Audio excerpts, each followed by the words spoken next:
All right, y'all. Welcome back to the Who's Right podcast. It's been a while, but I'm glad to be back, and we have some action going on. Before we get to all that, hey everybody, like, subscribe to this video and channel, and put on that notification button so you don't miss a beat. And again, before we get started, Victor, how you doing? Doing great. It's been a long time, but glad to be back with you guys talking baseball. The season is around 50 days away. And so we're approaching spring training coming up too in February, and so we're just excited to be back on the baseball talk. Even though there's still transactions here and there, I think we can taste baseball in the air, and it really feels like that, especially here when we're feeling a little bit of warmer weather. I'm just ready for baseball to come back. Let's go. Yeah, absolutely. I can't wait. It's still amazing how many people haven't signed yet. But before we get to all that's been happening, I want to say a goodbye to our boy Cookie. Obviously he was never going to resign with us, but Cookie signed a minor league deal with the Guardians. He's back in Cleveland, and I hope he does well. Cookie had a solid year after coming back from injury, year before last, and then kind of everything fell apart last year. I don't know if it was age, injury, but it all came crashing down last year. But as far as Cookies as the person, he's a great person, and I wish him all the success in Cleveland, and hope he does make it back to the big leagues and does something this year before he hangs it up. But what do you think? Yeah, he did some great things for us in 2022, especially when a lot of the guys went down with injury. He was one of those strongholds in the rotation that we could rely on. And he is a big reason that we got to 101 wins that season. So thanks to Cookie for all that he's done. I do think he did get a little old towards the end of the season there, and it was just it was a good time for us to part ways with him. I just hope that a change of scenery will do well for him. The Guardians seem to have good pitching every year, and I think they could there's a team that can help him kind of reinvent his stuff, then Cleveland's a good spot for that. But he's 36 years old, so he's gonna still be one of those back of the rotation kind of guys. Maybe even long relief guy. I'm not sure what their Cleveland's rotation looks like over there, but I wish him the best of luck, and I hope that he continues to do what he does and pitch in the major leagues. Yeah, no, for sure. Sure, absolutely. Wish him the best, and good luck, Cookie, except when you're playing the Mets. So, but we made a signing. We got somebody in the bullpen, not somebody we wanted so much, right? Because we were okay when he kind of opted out. But we got Otto back. And yes, he had a decent year last year. But still scares me how he can't hold runners on. you know, and but we get him for less money than what he was supposed to sign for, right? So I don't know if it's a good deal for us. Time will tell if it's going to be a good deal for us because Otto did well, but that I just can't get over that. He can't hold runners, and we're in a day and an age that running is a big part of baseball. It's back again, and the fact that I mean he did all right, but it still scares me. When it counts, I don't know if he's going to be able to hold runners on like for example, Atlanta. I don't think he can hold Acuna at any moment from stealing that base. So let's see what happens. Maybe another year he gets a little bit better at holding runners on. Maybe he's been working on it. I don't know. But Yeah. as far as the pitcher's concerned, he did fine. He's a solid guy, and I'm all for it. So, well, let me. I'm not all for it, but No, that we're a different. We're in a different. We're doing different goals this year. Let's say it that way. Otto's what we're gonna get. Because we missed out on Neres, we missed out on all these other guys because we weren't at the point where we wanted to give those multi-million-dollar deals to those guys. Stevenson was another guy, and so we didn't want to do it. But how do you feel about Otto? Yeah, all those guys went. We even saw our boy David Robertson go this week over to Texas, and that was tough because we were really looking for that setup man for Diaz. But Adam has to work on that this year. He has to be able to hold runners on. He can't just kind of rely on his pitching anymore because although he had the stuff of a closer back in the day, he's not a closer anymore. And it's something that is a new baseball era because last year it really killed him when the new rules came in. He's got that long windup that kind of just gives runners all day. They could probably steal first to third if they wanted to with the windup he has, and so I do think that it's a good signing though overall, because when we look at our bullpen, it's looking pretty sparse. We don't have too many guys that can provide that background relief like Ottavino did for us the past couple of years, and so it's something that we needed. And I'm not going to say that we could do without him because um, he can even close some games when Diaz is not. Obviously, that won't be ideal, and we wouldn't want that. But it's something that he's done and he's shown in the past that he can do. We just hope that we're getting the hungry out of Fino now. Now that he tried out the market, didn't get what he wanted, because he's got I'm sure he wants a couple more years of baseball in him left. I don't think he's ready to retire. And these 1 year deals, I don't think are cutting it for him, especially for $4.5 million. He wanted closer money before going into last year. He didn't get it, and now he's keeps on taking a step back each year that he tries to negotiate. And so let's just hope that it was one of those things that the team kind of underperforming added on to the underperforming that he did last year, and that he can really get back to his stuff and be that uh, late innings relief guy, like setup man for Diaz, or even high pressure situations. We can put him in there and rely on him to get a couple of runners out. So that's my hope with the Adam Ottavino signing. I have high hopes for him. He seems like a great guy, and I think he already knows the vibe that New York is going to give off. So he can handle the pressure. It's just a matter of can he handle the runners on the bags. Yeah, no, absolutely. He's a hometown guy. He did awesome on SNY this offseason, and so yeah, let's hope that that's the key, holding those guys on when it matters. Because obviously most games he's going to come in with a clear, the bases cleared, but he's known to walk some players, some batters, and so he's gonna have runners on, and so we'll see what happens. But as far as the big time relievers or so-called big time relievers are left, right? You just mentioned Robertson, Neri signed. We got Otto back. The only two guys that are left are Maton and Peralta. And rumors have it that we are still talking to Peralta, and I would love to see Peralta with the Mets. He's solid pitcher. I'm surprised that he's not going back to the Yankees. I'm surprised that the Yankees aren't trying to get him back, especially if they're trying to win it all.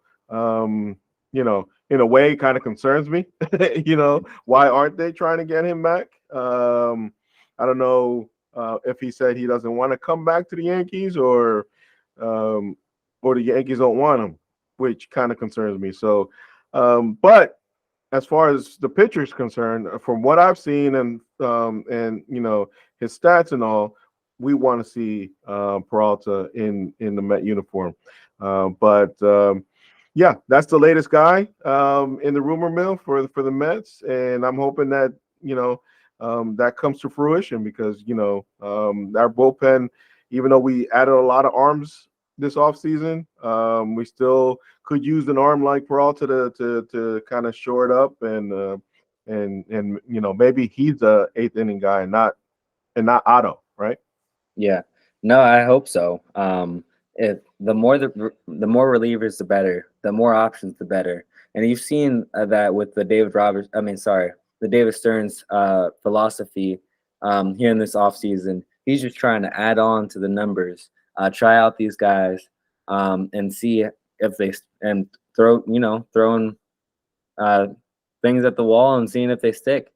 And so that's his philosophy this off season. But with these guys, I think it's a lot safer bet to go with guys that are trusted and true, especially when he's pitched in New York before and he's handled the pressure of being in New York. He's been in those high intense situations, so we know that even if he comes in, um, he's been there before. He's not going to choke under pressure. So yeah, I would love to see Wandy, another Dominican guy. I always got to support the Dominican guys coming over to the Mets. We want as much of them to represent Team La República Dominicana as much as we can. But he is an older guy too. Well, he's not that old, but he just looks old. He looks like an older guy, but he's got good stuff. And so I'd be excited to see him, but I wouldn't worry about it too much if we don't pick up another reliever this offseason. We look at the kind of the guys that we picked up this offseason, and we look at guys like Jorge Lopez and see that he used to be a good pitcher just 2 years ago, and so he can really provide the relief that we need in those high intense situations, and even be a setup man. And so I'm glad that we got Otto, but I don't want and I do want Wandy, but I wouldn't be worried too much if we don't get him because I think right now I kind of just want to see how this David Stearns philosophy works out because he's done it well. Yeah, and like you said, he's a guy that even in the past has thrown a lot of arms at the wall, and we've had surprises come out of it. So yeah, I'm with you. I'm not too worried if they don't sign Wandy, and see what happens. But yeah, I mean, pitchers and catchers are coming up in a couple weeks, and so I can't wait. So it's time for some baseball. And this slight last couple days we had up in the almost 70s, and I was like, I'm ready for spring ball.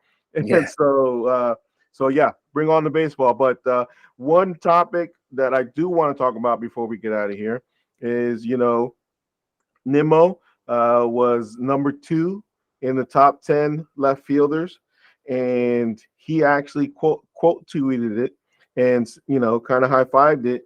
And this might be the change, right? We've been talking about it. Everybody's saying no, he's going to be a center fielder, center fielder, center fielder, and this might be the acknowledgement that yes, he might still play center field, but this might be the acknowledgement that he's ready to play left field long term. That it's time. And not only that, I'm hearing rumors that he might be coming down in the lineup. We talked about it before that we would love to see him down in the lineup. He's no longer that leadoff hitter that we need. It's a day and age where, yeah, he's a good on base guy, but he's not the leadoff hitter that this type of baseball, the new old, I would say, right? Because we're going back to running just like back in the day. So we're coming back to a new old style of baseball where we need somebody that wants to steal bases. Not necessarily got to give us 50, 60 steals, but wants to run the bases. And we know that Nimmo doesn't want to steal. You know what I mean? Yeah. He basically said it. I mean, there is no way around it. He said he doesn't want to steal. So I'm excited. I mean, this whole video, we talked about guys that we weren't excited about. You see my voice, it's gotten higher because I'm excited about seeing Nimmo outside of the one hole. Not only that, him moving the left because that means Gilbert's coming. So I mean, it means a lot of things, right? He's ready to move to the left. It means Gilbert's coming. Him moving down to the lineup means that somebody else is going to take that mantle. Hopefully, Lindor. I'm hoping, and we get some more base stealing up at the top, and we get Nimmo to hit some home runs, right? Because that's what he wants to do now. He wants to be a home run hitter now. He's going to be, 25 home runs, but we'll take it. Yeah. Especially with his eye, we'll take it. So I don't know. I'm gonna stop talking. I'm gonna let you take it over because No, I'm absolutely. excited. No, absolutely, we'll take it. We did talk about that, and not only is this not a old age new. This is not only just a new old age of baseball, but this is not a type of Mets team that is built like that, where you can have a type like Nimmo sitting up, an average guy sitting up at the top of the leading off. If Pete was hitting them behind them and we had more power to back them up, then that would be a different story. But now we're at a point where we need base stealers. We need people to get to third so that people like Brandon Nimmo could drive him over, drive him in, And so I'm excited to see how Nimmo thrives in this new role that he's going to be put in. Because to be honest, I think he's going to do even better than he did before. He got a lot of star power from being in center field and leading off, because those are some of the two hardest things to do in baseball: playing center field and leading off to start the game is hard. And having that weight lifted off your shoulder, I'm sure feels pretty good for Brandon Nimmo and gives him time to grow and relax and start to really work on his game. I'd love to see him beef up, work on that arm over in left field so that he can actually make it home sometimes. And that's a good transition for me to say that I'm glad that he's accepting this new role in left field, because you saw even in a couple of years ago when he had Marte on his right side or on his left side, he was letting Marte take those balls that were in center field just so that he can throw them home. He didn't trust his arm. And so we know that Nimmo, I think, has always accepted that he was never a center fielder. And I think this is just a good transition for him to breathe and to really hone in on his game. And he doesn't even have to worry about it because we have guys that can play center field now, And I think that's what his biggest concern was. Marte was too old before, and there was no one else that could play the position. But now he's there. But now we have Harrison Bader, Tyrone Taylor that can play those spots. Well, And yeah, and I'll tell you this. He wanted to play center field, not because he wanted to be the Met center field long term. He wanted to play center field so he could get paid. yeah, that's right. And he got paid. He got his money. Not saying that he probably wouldn't have gotten it anyway, because last year he was ranked one of those top center fielders. And so we know that he can play the position, but I think that was mostly due to his athleticism. But now he can move over, give room for those guys like Drew Gilbert. Not to mention, I don't know if you saw the MLB prospect rankings that came out, but the Mets had 4 prospects up in there. That would have been a 5th if Ronnie Mauricio would have been eligible this year. I think they just left him off because he was hurt, but he would have been high up there. Yeah, absolutely. So, yeah, let's talk about it. I'll let you get started, man. I got excited, jumped in there, but I'll let you get started. No, I have to look at this list again, but are guys like that we've been talking about all off season. Luis Angel Acuna, Drew Gilbert. Those are guys that David Stearns has mentioned are just a phone call away, and that they're ready to bring up. And so I don't. This is the reason I say I don't know how much I believe in these prospects rankings, because they. And I'm not a prospect fanatic, and I don't know everything else, but these guys are on the verge of major league ready, and they had him in like the 40s or the 60s or something like that. But these guys can really provide the energy, the pop. This new generation is starting to play some baseball, man, and it's exciting. And if we had just one more, the Mets would be up there with the most prospects that a team has, most top 100 prospects that a team has on their team, because I think it topped off with the Brewers or the Cubs at 6 prospects each on theirs. So we're right there, man. And it's so crazy to think about that 2 years ago, or even last year, we didn't have half of those guys on the roster. And so it's just, one final shout out to Billy Epler. Thank you for building our prospect pool by trading guys like Justin Verlander and Max Scherzer away. And I just hope that we can steward them well, build them up into major league ready players, because we all know prospects are cool, but they don't win championships. And so let's see what we can do with these prospects coming up. Yeah, and I'm with you with Mauricio. I think he would have been on there if he wasn't hurt, and and he would have been our top prospect. So we would have had a higher than Jet Williams. Jet Williams right now is our top prospect at 45, Okay. and so and Jets behind Luis Angel and Drew Gilbert in age, and he's going to start off in Double A. So and he's our top prospect, and yeah, and I still think that he can be better than Luis Angel. Yeah. So and again, like you said, we don't know where these guys are going to be, but um, at least for Luis Angel and Drew Gilbert, they're a phone call away. So who knows if they even make some noise during spring training?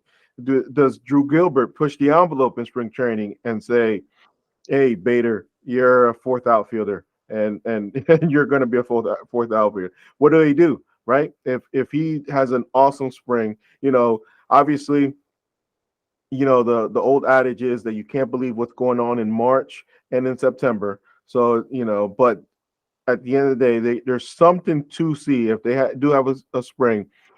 Scouts and all those guys know what they're looking at, and can tell you if he's pushing the envelope, better than we can. Obviously, we're going to look at hits and stuff like that, and power, and how he's playing, the field, and we're going to be, if he's doing well, we're going to fall in love. But if the scouts know what they're looking at, so if he's pushing the envelope, kind of like with Pete pushed the envelope when he came up as a rookie, and he said, "I'm playing now," right? And they let him play, right? Yeah. So who knows what is, what the scouts are looking at and say, well, this guy's ready, right? Who knows if Gilbert's going to do that? Gilbert might just show that capability, and what will they do if he does show that? Will they allow him to come up and play, or are they going to let him, quote unquote, season a little bit more in AAA because they want to allow Bader, since they did sign him to a big deal, or not a big deal, but at least they gave him a couple bucks. But do they want him to give him a chance to see if he can actually provide some offense? Because we don't have to worry about Bader's defense. Can he provide some offense? And so, do they want to give him a chance? We'll see. We also got to see how Gilbert plays, but I wouldn't be surprised. Yeah. I wouldn't be surprised if Jet gets called up before Luis Angel Acuna. I Yeah, wouldn't no, be surprised. for sure. I mean, he's a younger, more hungry player. You could see Luis Angel being traded away just for the namesake, You know, I think he might have a bigger pull like he was um, in the Max Scherzer trade. And what Max Scherzer? Yeah, that's right. Um, and I think that Jet Williams might fit the mold better. You know, but um, we'll see. We'll see. It's an interesting point that you make because we don't know what's going to happen this year, and we don't. This is a whole new kind of age of Mets baseball and Mets development that we're get entering into with David Stearns being here, and we're gonna see how he cares for these prospects, how he develops them, and how he really kind of gets them in there. Maybe he just throws them in there. And sees it if they stick, and that and just keeps on recycling prospects and trading, and that's his philosophy. But maybe he wants to slowly develop these guys.